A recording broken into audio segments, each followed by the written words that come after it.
Welcome to our exciting and very important conversation on If Not Now, When.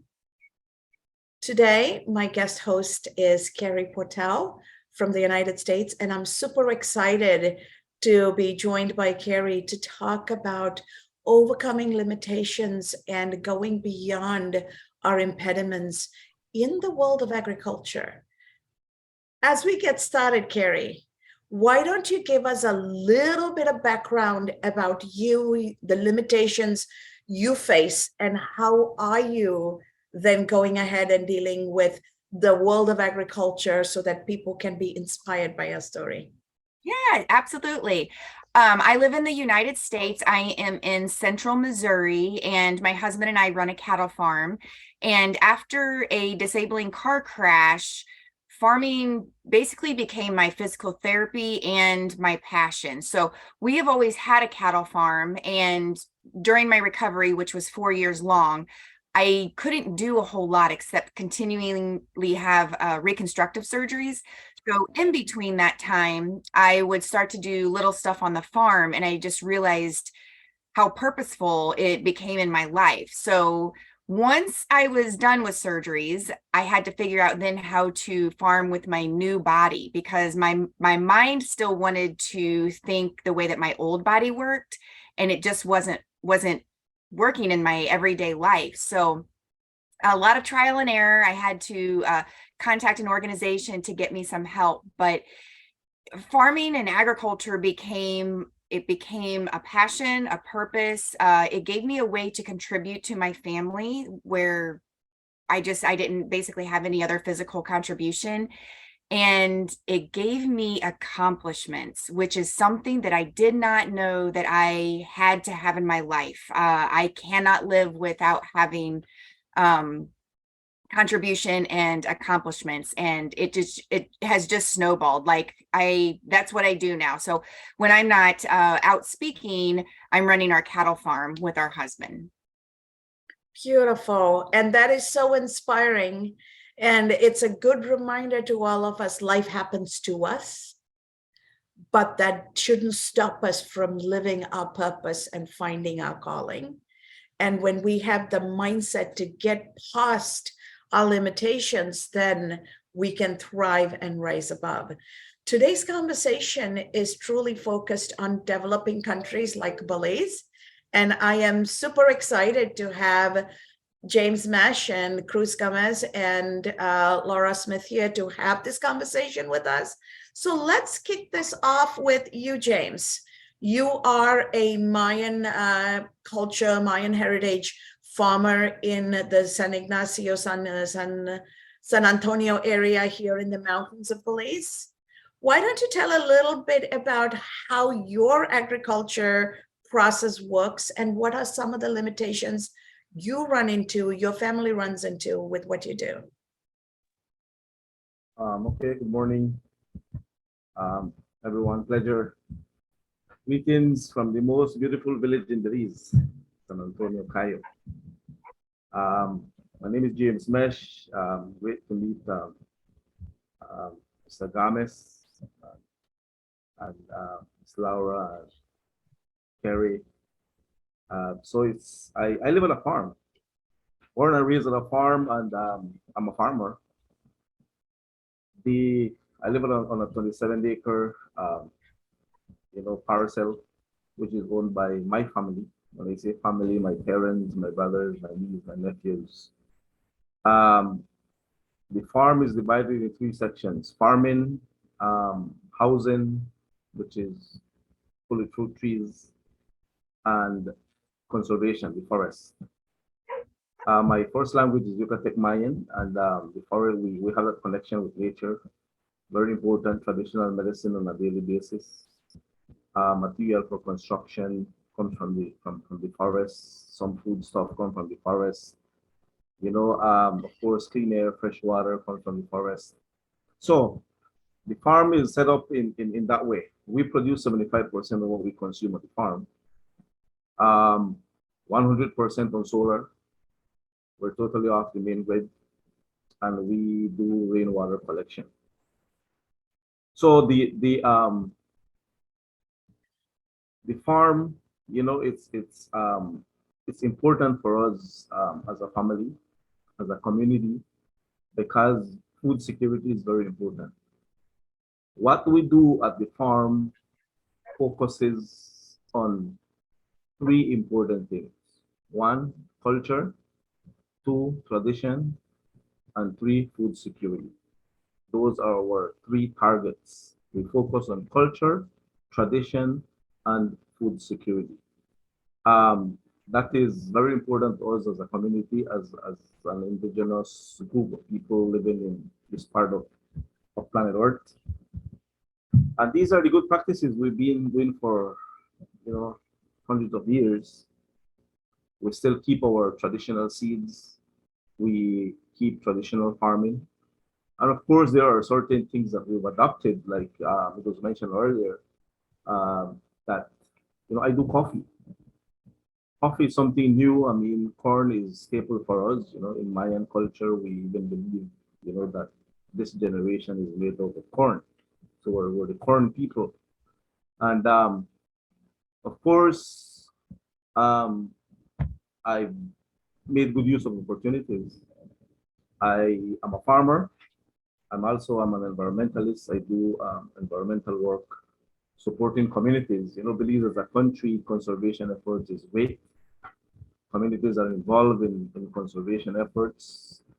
So I do some environmental work, mostly with indigenous communities in Belize. So I've had opportunities, and I had an opportunity to visit Costa Rica, and I saw them doing conservation efforts. People living in rural areas, having farms, and they had coffee. So I decided to challenge. When everyone thought that it was not growing Belize because we don't have the altitude, nor the correct climate for it, I decided to challenge it. So from since 2005, I started the tryouts, and now I do my own coffee. I process coffee, and I have coffee at the farm. So it's part of the new things at the farm, and we do practice, the beautiful word now everyone talks about agroforestry systems, which is a traditional farming we've done from, as I said, hundreds of years back. That's how we've survived, you know. And but now of course, all the technical and beautiful words, agroforestry systems. That's all we do. So the farm is family owned. I mean, we all live at the farm as one family, 10 families, 35 people, and we produce our own food. Of course, we still have that community effort, that community spirit, where we look after each other, we support each other, we barter, we trade, and of course, we sell some of our product when we have extra or additional. The first is for our own use. Two, we barter, we trade. Um, so it's having a farm is the best thing that can ever exist. When COVID came, Absolutely. we really didn't miss anything. So challenges, of course, weather changing weather conditions. As I said, we follow the agricultural calendar. Um, so now changing weather conditions is one of the challenges, and of course, with the changes of weather conditions, we're looking at more, pests, of course, in different crops. But of course, we also try to find the ways on using local, organic methods, clean methods, and one of the things that you know, we definitely learned is that whenever we do farming now, we have to think about not only ourselves, but we have to think about nature. The animals are definitely coming, so we have to plant extra, because they're coming for their share, and so we have to think about them, and so the farm is, we have people, we have nature, the forest, of course, we have animals living on the farm. So that's how the farm is, it's tied together for survival. Thank you. Beautifully said. And I love how the ecosystem balance, environmental sustainability, and truly the One Health approach, right? the concept of the environmental health, the animal health, and human health are interconnected, and how we affect one affects all of us. And so being mindful and rooted in the traditional culture that honors that, to me, that is beautiful. Carey, when you hear James talk, what is coming up for you? I kind of got caught on the tradition part of what you were saying, and technology can be a double-edged sword, I feel. You nowadays technology, there is so much technology within agriculture, and with you staying more traditional, how much of adapting do you bring into your farming, into your coffee farm, and I guess that I guess that is all encompassing, like not just equipment, but mindset, fertilizer, all of that. How much do you bring in? And when you think about that, James, also include the modernization with solar and truly using nature and Mother Nature's gifts, and the modernization and technology allows you to do that. Yes. Of course, we look at past and present, and of course many changes. There are certain things that we cannot, get away from. Like for example, if we talk about presently, we talk about education. I cannot say I'm going to go to school without the use of computers, because that can never happen. It's part of education now. And so what we do at the farm when it comes to fertilizers, we do make our own fertilizers. We do a lot of recycling at the farm. That's one. Two, we have a lot of good waste. For some people, it's garbage, it's trash, and for other people, it's good waste. I call it good waste because, we harvest. We do different harvesting. We harvest beans, we harvest corn, we harvest peanut. We harvest bananas, and all of the leftovers are good waste. So actually, we put it back into the soil, and we do composting, and so we do in our planting, we do the agroforestry system where we plant, mixture of plants, where we use some plants as natural pest control. So we do play around. That's how we manage the farm, and we don't we don't really, like, believe in using chemicals. And it's manageable. It's manageable, and of course, I was born and raised at the farm. I was knowledge was passed on. As soon as the children can do something, they're involved. So we pass on knowledge. So we grow up with that. It's not something that, okay, James turns 30 years of age and he's going to start learning and see how he can survive. No, it doesn't work like that. It works as soon as James starts walking and can do something, that's when he gets involved. So, so that's how actually we pass on knowledge. So the kids, they know exactly what to do because we make sure we pass on knowledge. And of course, we we have, as I said, we have solar energy now. I have electricity. It's all powered by solar. Um, so I there's one thing that I have all the basics, except I don't have refrigeration. Every meal is fresh. Every day, every meal is fresh. And our leftovers goes, part of it goes to the compost, part of it goes to the animals. So what we eat, the chickens eat, all right? What we eat, the sheep eat. What we eat, the dogs eat. What we eat, the fish eat. So everything goes back. That's how the farm functions. And of course, we try to look at um, at certain things that is needed. For example, I am in the process of starting to build a solar dryer to dry my coffee beans. You know, Okay. right at the moment, I'm using the sunlight. I put a tarp out and I dry my peanut, my beans, my coffee beans and my red kidney beans. But then, I mean, the rain comes, I have to run around, bring them in. So I'm going to put up a solar dryer, where I don't really have to worry about moving in and moving out things. I'm going to use a solar dryer. Use nature, and of course, you use, transparent roofing, of course, to dry my, the seeds that needs to be dried. And I'm thinking forward on a solar pump water. If I can cut, like backing water for 1 kilometer, and I can insert a solar pump. So these are the things we're looking at.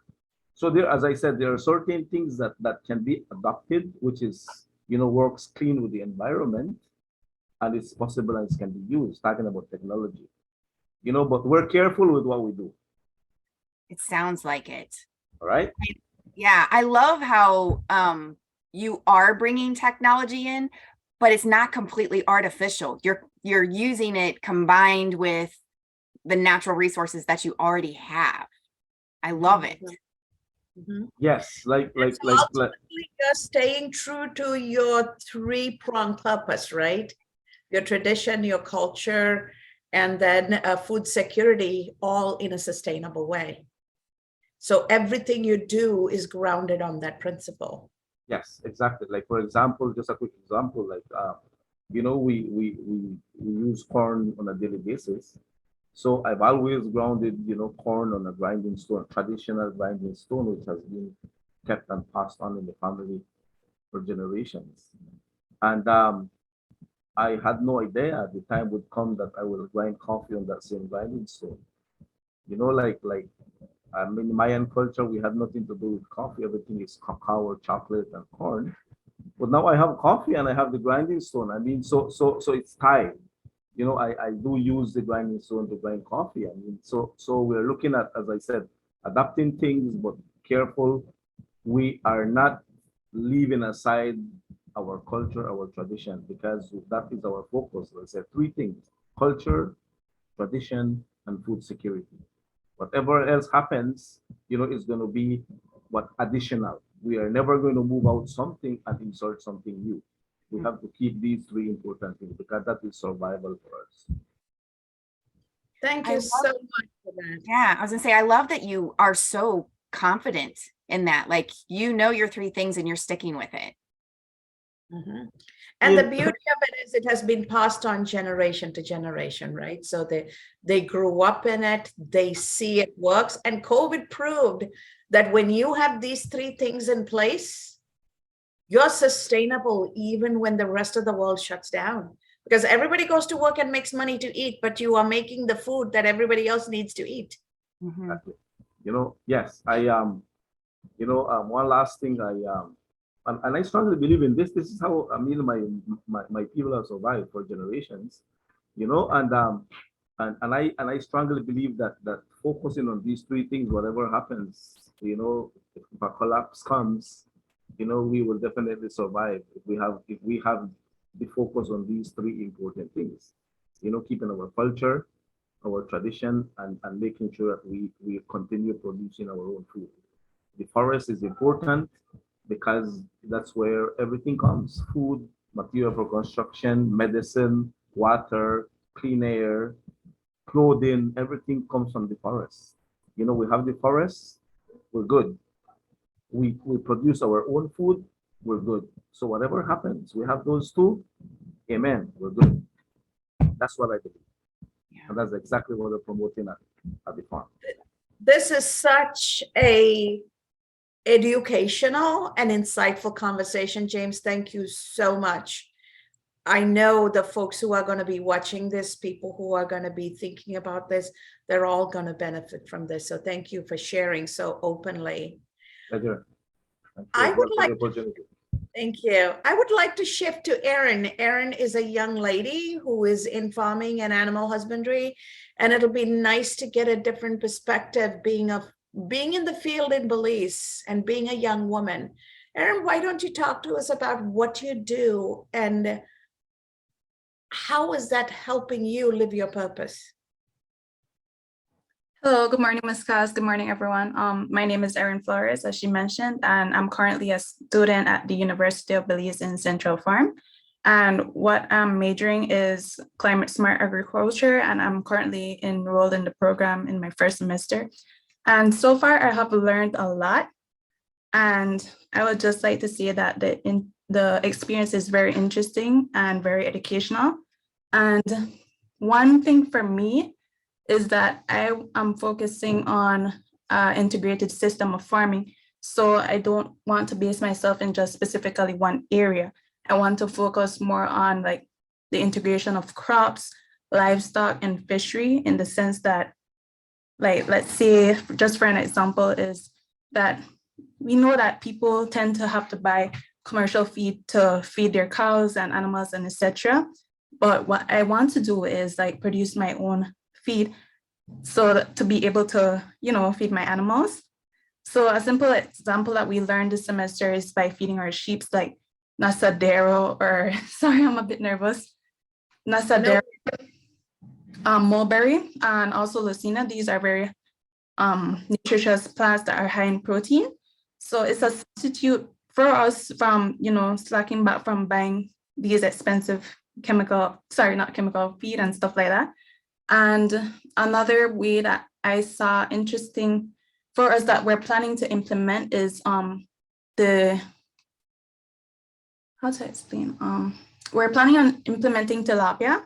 So like the excrement from the tilapia, we're going to use in a fertigation system that can be used to fertilize our plants, and the cover structures and stuff like that. And also another thing is that we are also learning to make our own organic fertilizer. And I think this is beneficial for us as Belizeans to learn so that we can produce our own fertilizer instead of, buying commercial fertilizers that can be harmful to our environment and is so expensive when we can gather material from our backyard and produce our own fertilizer, Mm-hmm. So how does it feel to be in this field as a young woman? Because it is not something a lot of people choose to go into, but it is an important field, right? And Belize is one of the 3 countries that produces 60% of what the country consumes.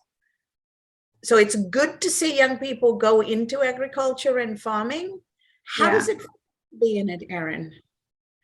To me, it's a privilege and it's also an honor to be in this field because you get to learn a lot. You get to produce your own crops, your own livestock, basically food that you consume, and you're also able to export this out of the country, to bring income into our country. And I also find it as an honor that our country is able to produce 60% of what we, consume and stuff like that. I love your enthusiasm with that. I mean, I can hear right now you want to like just bite off so many different things.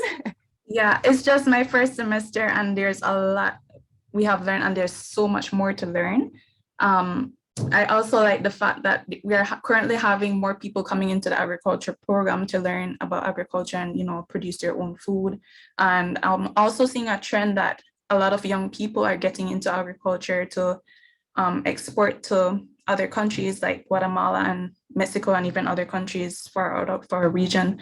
The reason they're doing this is because we're the new generation coming in, and the population of the world is growing, and we also need to supply for those people as well. So it's a great opportunity for young people to join into this sector. I think, Erin, the pandemic had a lot of benefits for agriculture as far as like educating the rest of the world on where the food comes from, the chain that it has to go through to actually get to your plate, if you're not the producer yourself. So I think that, so many people curse the pandemic, but on so many levels, it has really opened up the world's eyes on how their food is actually produced and getting to their table. Yeah. And that is such an important point, Carrie. One of the things I am doing with the youth of Belize, and the local mayor is 100% on board and is completely supportive. And the farmers in the San Antonio community James comes from are also supportive in this, is we're teaching the youth to recycle plastic, use those plastic containers and soil donated by the San Antonio farmers and the agricultural ministry giving seedlings. We're teaching children to grow their own food. And then every month we meet, we're teaching them how to turn this into an entrepreneurial opportunity. So if you're growing cucumbers, every cucumber is like 75 cents locally. You're adding to the family's bottom line. So if you grow radish and cucumber and tomato and lettuce, you're bringing in $8 to $10 worth of contribution a week into the family. Now, what do you do if you had extra? How do you barter? How do you pickle it? How do you bottle it? And then we're also teaching them don't litter, save the plastic. Plastic has reusable capabilities. You're protecting the environment. And for Christmas, we're actually having the sustainability and environmental ministry come and donate the paint, brushes, and time to teach them how to make Christmas ornaments with plastic. So now they're going to make their decorations. Now there's an additional commercial opportunity. A group of kids can get together and in their community make Christmas decorations and take it to market and sell. I am a big recycler and have really, in the past 3 years, taken a look at everything in our home and on our farm that we use. And I hate plastic. It's everywhere, but every time I take it to the recycling plant, I'm disheartened to know that it's probably just going to go in a dump, because not everybody recycles the way that you're supposed to. And here on our farm, like we have these, they're protein tubs that we will put out for our cattle in the winter. And they make superior garden planters. Like this year, I'm in between building a house, so I couldn't have my big traditional garden. So we took all of those mineral tubs, and it's the best tomato plants I've ever had. And I'm like, I can't throw them away. I cannot actually take them to the dump anymore. Like I have to repurpose them. You will love when you come to Belize. People don't throw anything. Every plastic container, every broken shoe, every broken anything, even the toilet mechanism for flushing, you can put soil and plant, right? So nothing is wasted. Everything has multiple purpose. And when you are not a financially wealthy country, but you're creative rich, the possibilities are endless. And if you can see it through the eyes of sustainability and creativity, it's amazing how rich people are. And that cues up perfectly to bring a cruise into the conversation. So a lot of people don't want to get into farming because it costs money, it's that, it's this. And so having microcredit capabilities to give people those small loans are equally important so that people can go and pursue their dreams. So Cruz, just talk to us about how you are helping in this entire food security supply chain, whether it's people producing the crops, people who are making the food, just making food available and viable. Yeah, good morning once again. I like farming. Well, my father was a farmer. Unfortunately, we were not given that opportunity to know what he had, the knowledge that he had, no, because he after the later part of his life, he came to live in the town, so we did not have that opportunity. But I'm really interested in farming. I have a 25-acre plot that I'm trying to work and see if I can, plant certain things that can assist me in my daily or my family in our daily lives. So I'm trying to see how best I can accommodate myself in a bit of farming, maybe not do the cattle farming, but plants and that food stuff like that. In reference to the to the assistance. I was a Belize Bank employee, a banker for 25 years. I recently decided to leave and try a new venture. And basically what we are trying to do with our company, Gamma Financial Services, is to assist small entrepreneurs, people that sell their, food at the street side that we have a lot in the market.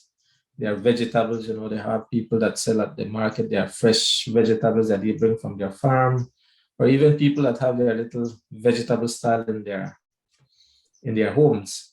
And that is what we are trying to do. And to give them that opportunity that the traditional bank may many times don't give them that opportunity because of all the, the collaterals that they may use. So we try to give them a boost to whatever they are doing. We cannot, because they are unsecured loans, we try to maintain it at a minimal. But I know that from all the people that we have been working with, many people are very appreciative of what we have done for them, because even though that they are small amounts, they have seen the growth. Recently a guy that sells vegetables on his vehicle, he visited our home every Tuesday and Friday. He comes around this area and we usually buy from him, his tomatoes and everything. And he learned that we were providing small loans to individuals like himself. So he was interested. I helped him. And yesterday when he came, he was very happy because he said that little funding that I gave him is having his business grow a little more, So that is what we are trying to do with our company. So whoever will want to have that small assistance, and I know that it can go a long way, we'll be able to help them in whatever way possible. And as we grow, they will grow. They will grow with us. And eventually, we will be able to assist them with a little more than what we are doing now. But that is the intention, and for them to not be afraid to contact me, or any of the numbers that we have, and see how best we can assist them in their endeavors. Because I think that the pandemic, all of us talk about the pandemic, and it is true, Belize is a lot based on tourism. But what happened to the people that were in tourism? Basically, a lot of them went bankrupt, right? A lot of them. But the farmers survived, and they are surviving, and they will continue to survive, because that is they produce everything that we eat. And sometimes we are not appreciative of what they do, but these people are very, very, very instrumental in our survival. And I think we should give them all the help that we can, even if it's financial help, motivational help, but whatever help we can, I think we should find a way to extend our assistance to them. I love to hear you say that, because most of the world now knows that the majority of farmers are that small business farmer now. Like, there are no huge farms unless you're a corporation anymore. And it's been harder and harder for that small farmer to get the help that they need. Because you see so many of them, like you said, going bankrupt because they just cannot keep up with the world, with the corporations who are, trying to buy them out. So a lot of people don't realize that agriculture it's just a part of who you are. So being told, well, just go get a town job or, something like that, a corporate job, you can go do that, but it's not going to feel the same. You're not going to contribute the same to the world as you are as a person in agriculture. And it's for someone who's not passionate or not in that, it might be hard to understand. You have to find some kind of correlation, but it's just who you are. And I think like with what James is doing, like I felt so much contentment and peace in his heart when he was talking, like, this is what he's supposed to do now, and he's doing it his way. So you being able to help those small farmers continue that passion, even though agriculture is extremely difficult. I mean, it's like this all year long, and then very physical. It's I think such a relief, and then you give them pride in what they do by being able to help them in that atmosphere. Mm-hmm. Yeah, And that is, if I can add, Belize is very rich in natural resources, right? And unfortunately, we were bombarded with a lot of American commercials, and a lot of us left what we thought was better for us. We want to be Americanized. We want to have the corporate jobs. We want to have, but now I now came to realize that if I had thought differently, because when I completed my education, the first thing that I wanted to get a job in the corporate world. But now I came to realize that I should have taken a different path, maybe in farming, maybe, but and that is what I try to encourage everyone that I speak to now. Listen, if you can get a piece of land, work that land, it will be better for you. It will need to be a cultural change now, because a lot of our mentality has changed to that American living, what we see on television, right? But we can still try to have a different impact on the new generation. Mhm. And that is such an important place to take this conversation, right, Carey and folks here? Just because we have an office job or a teaching job or a medical job, those jobs are also important for the society to function, doesn't take us away from having our own home garden, right? I come from South Asia. Asians always have a garden. We always grow our food, fruit and vegetables. We always have goats and cows and a chicken running around. My uncle, who was a medical doctor, first thing in the morning he did is went and milked his cows. Then he went to work as a medical doctor, and he had a hospital in the same property. He owned the property. He had a home, he had a farm, he had cows, he had goats and chickens, and he had the hospital. So everything to take care of the patients, if they were hospitalized, came from the farm. Wow. So the notion that we have to choose one or the other is a very American notion too, right? Right. But you have a little bit of both. And that is the beauty of getting the children involved, because they are learning that I can grow cucumber and my friend can grow tomato and somebody else can grow lettuce and somebody else can grow radish. And together we can have a full salad, right? We can barter, we can exchange. I have a couple of neighbors who are older ladies who don't have an income. They have high blood pressure and diabetes, and the food they're eating is not good for them. So when I make healthy food, because I'm taking care of my husband with food for his cancer, thank God he's in remission now, I give my neighbors the food and it's helping them. So they don't want to feel obligated. They're getting free food from me. One has lime trees. She gives me limes. Each lime is 75 cents in the market. So she's giving me something that can be used for future cooking. And in return, she's getting food. Yeah. How do we create these ecosystems where we support one another? In my tradition, we believe that the farmer is the anchor for society, and we are teaching every child growing up. Yes, in my culture, you have to go to school and get a PhD, even if you want to sweep the streets, figure out a machine to sweep the streets, right? That's the Asian culture. But you still have to grow something. And what we are told as children is, if you do not put your hands in dirt, you're never going to be able to put your hands in food. God, I So love get your hands dirty. I'm translating in English because it's in my language, but that is the crux of it. So get your hands dirty, plant, grow, and then you can communicate with nature. And when you honor Mother Nature and you're communicating with nature, then whatever profession you choose, you're not going to harm her. I absolutely agree with that. I think that used to be the way that it was in the United States, in America, and we have gotten away from that because you hear so many times, well, somebody else will grow it. I'll just go to the grocery store, until it's become such a small amount of people doing that they can't provide for everyone anymore, because there's not enough of them. I did see, like, during the pandemic, that was something that came back, like all the local garden centers here were sold out. I mean, sold out. You couldn't even buy a plant for your garden because everybody went back to gardening because they didn't have anything to do anymore. So it got us back outside. It got us back into the dirt. I hope that continues to go like that. Like it's been very well for our society to have people come back in a community like that and realize that, hey, I can grow my own food.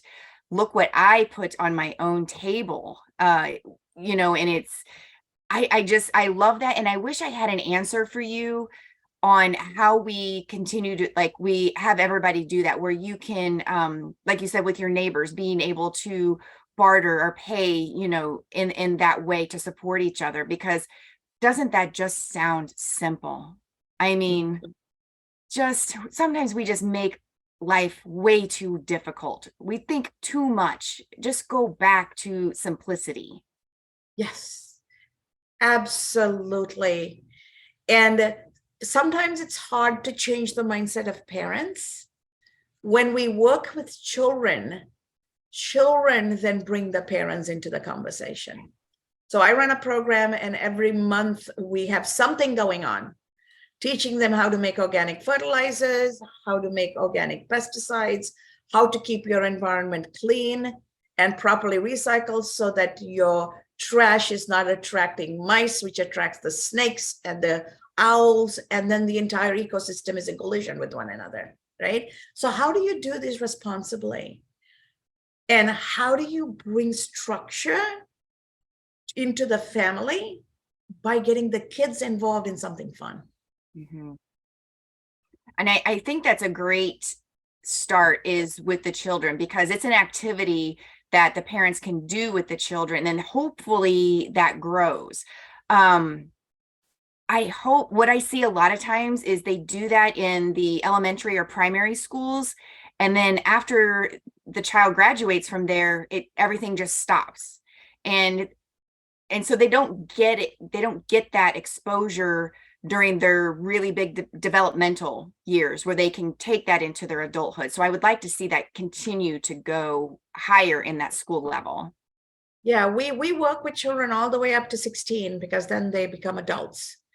And we are able to, there are a couple of schools that actually have a community garden. Yesterday, I was talking to the local hospital where I was teaching them about food and nutrition and how we can combat lifestyle diseases, blood pressure, diabetes, even cancer for that matter, with the proper food proactively. And the doctors started talking about how do we repurpose unbuilt land that is part of the hospital to grow our own food. Oh, wow. Because now we can use the money for treatment and equipment and not buy food, right? Yeah. And so it truly is a business conversation. It's a strategy conversation. It's a financial conversation. It's a sustainability conversation. And it's a wellness conversation. Yeah, so many things wrapped up in one. I think a lot of people don't realize that it's, you do have to run agriculture as a business to make it work, but then it has all these other benefits that go with that. Mm-hmm.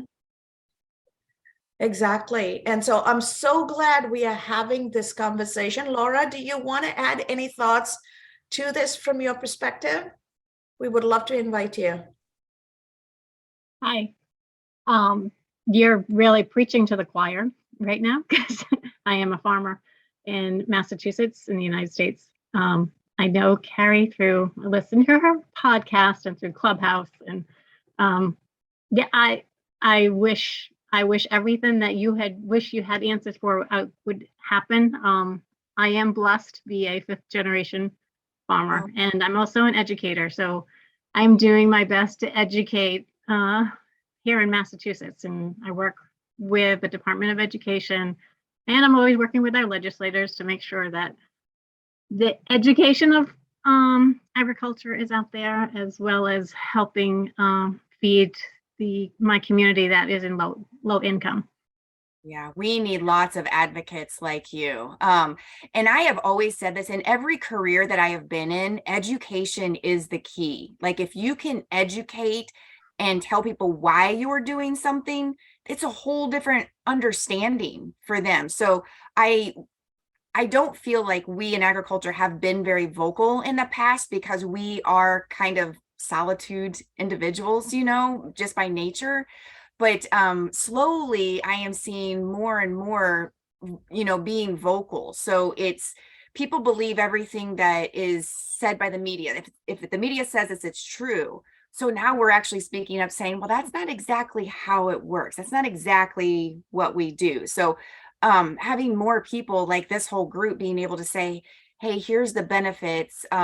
Also being willing to maybe change some of their farming practices that better, you know, are better for the environment as well, because we don't want to get too stuck in that tunnel of this is the way it's always been, but maybe that wasn't exactly the best way for the environment. Now we can understand that there's new ways to do that, like doing your own fertilizer, doing your own pesticides. Like I have started doing that as well too. It almost feels that like you don't have enough time to have a normal job if you do it all that way, you know. That's why people always worked at home. They work these long hours just to benefit themselves. Yeah. So as I said, I'm 5th generation. So like I don't use any chemical fertilizers. I don't use any pesticides.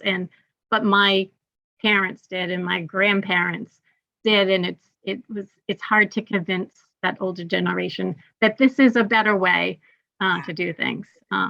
It's so much that I have to also learn. I'm in my 50s and I'm still learning how to farm. Right, exactly. I think if you ever stop saying I'm going to learn, like you're done, like you're just stagnant, you're never going to grow or progress or anything. So having that attitude of I'm always open to learning is essential. Very much so. And ultimately, this cannot be on the shoulders of just the folks in the agricultural community. I'm a business and finance person who is also an educator. I look at this as how do we build sustainable economic environments? And as human beings, we need to be able to breathe clean air, drink clean water, and eat healthy food. And corporate farming has ruined everything. I grew up Sri Lankan, raised partly in India, but my husband got cancer in the United States. He's born and raised American. I moved him to Belize because I wanted to grow my own crops in my own yard, because that's how I grew up. The South Asian Ayurvedic culture tells you Mother Nature has already provided everything you need. Take from nature and cut the middleman so that you don't get designer diseases. I was a CFO for an insurance company, one of the largest insurance companies in the world. And a major food manufacturer like Monsanto, they had a US division and an international division. Why? US doesn't have regulation for food. They can dump anything in the market. And we as citizens believe that regulation is bad. So we pay to be fed toxicity. That same food they cannot sell in another country. So they have a different division to produce crop for other countries. Why? Why are we building profitability for investors over the death and illness and sickness and bankruptcy of our own people? And why are we convincing people that is better and the government is bad for you? Why can't we come together and make a different conversation and a different reality? And so to me, that is what I do in my classroom. As a business professor and as a business consultant, I'm able to bring businesses into this conversation of, we all eat. I don't care how much money you make, you have to eat. Pat Ryan started Aeon, and all his children have illnesses. And all his children, some of his children even passed away because of illness. All his money, most of his money is donated to Northwestern Hospital. He and his wife built the Ability Lab in Chicago. That's the only one that works with paralyzed patients to rehabilitate them, people coming from all over the world. So even when you have all that money, you can't buy health. Yeah. How do you then create a healthy environment so that you don't need that much money? Use the money to build other things. Yeah, I think like in the United States, because our government does not have strict regulations on the ingredients which is I don't understand. I don't understand why the world is just not one regulation and say, hey, you can't have this stuff in your food if you're going to sell it to people, because it's obviously known to cause cancer. That's where everybody has to take it into their own hands. And, you know, if you can't or just don't have the ability to grow your own food, go to the farmer's market and get it from people who don't have, or I guess they do have their high standards that they live by and grow by. So it's always going to be that small farmer again, you know, but again, you're supporting the small farmer, but they're doing it the right way. I just, like, when you start researching the clarity that you have and the just dumbfoundedness that we are allowing all of this gross stuff and we're ingesting it, and that is the highest absorption rate, you know, by putting it in our body. And then we wonder why we're having all of these problems.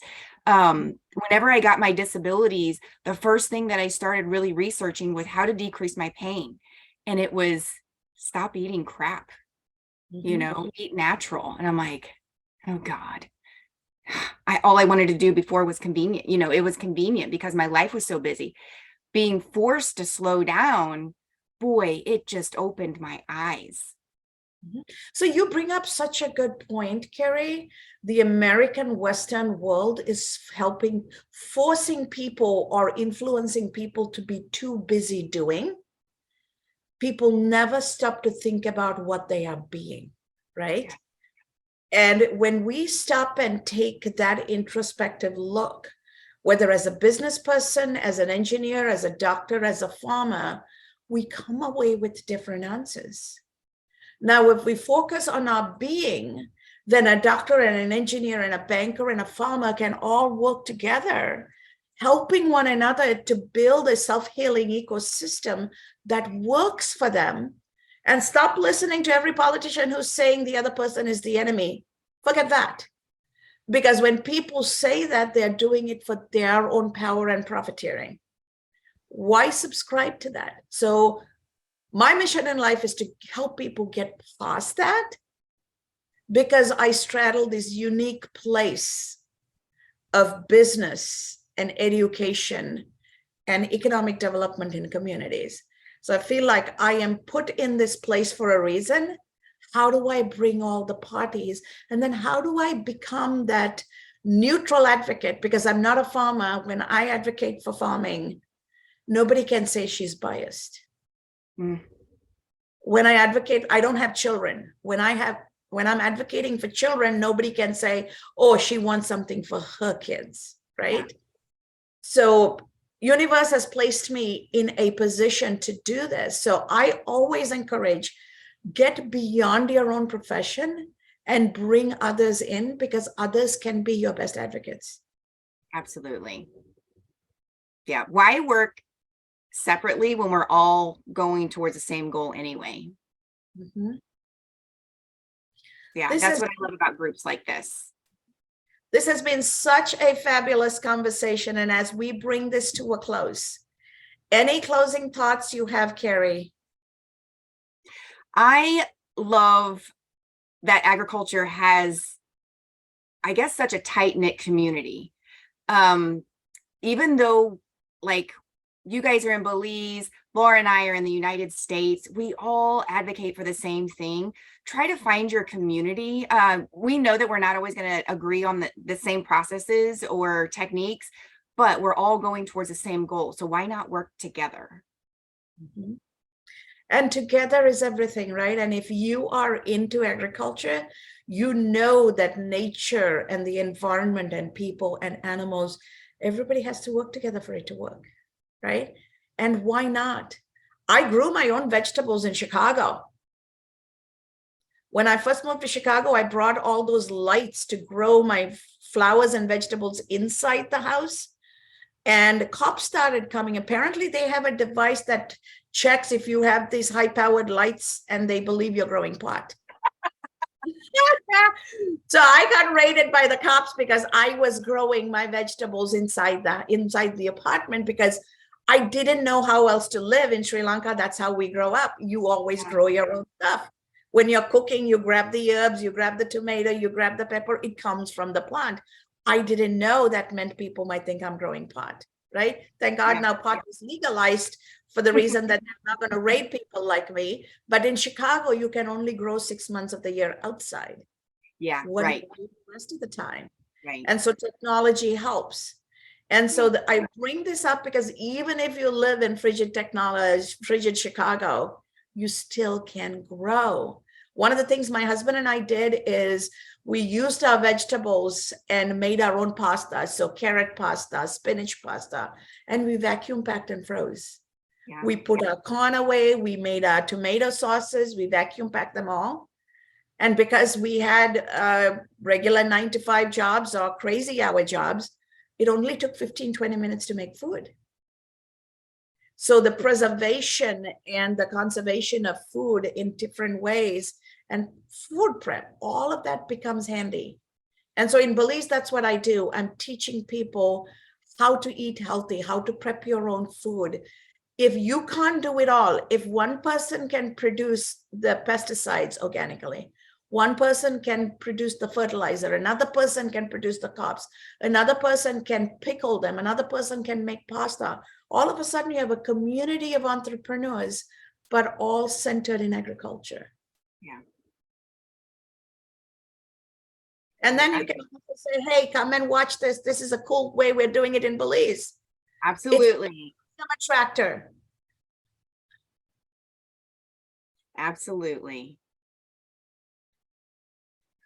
So thank you so much for joining this conversation. Thank you so much for adding your insights and your creativity and the way you do agriculture into this conversation. And we cannot wait to not only continue this conversation at different times. I would love to be able to have folks come here and engage with the Belizean farmers and see how we can teach each other, learn from each other, and truly make this a hands-on experience. And who doesn't want to be in the Caribbean? That's right. Yes, so we get the best of both worlds. So thank you so much. And I bring this to a close asking the one important question we should continuously ask ourselves. If not now, when? COVID has taught us so much. When are we going to take those lessons? And when are we going to make that work for us, our community, and our humanity? Because we're all interconnected. This is one world, one planet. That means one health. The plant and environment health, the animal health, the human health, it is all interconnected. And everything starts with food. So ask yourselves, if not now, when are you going to be the reason and the driver of change?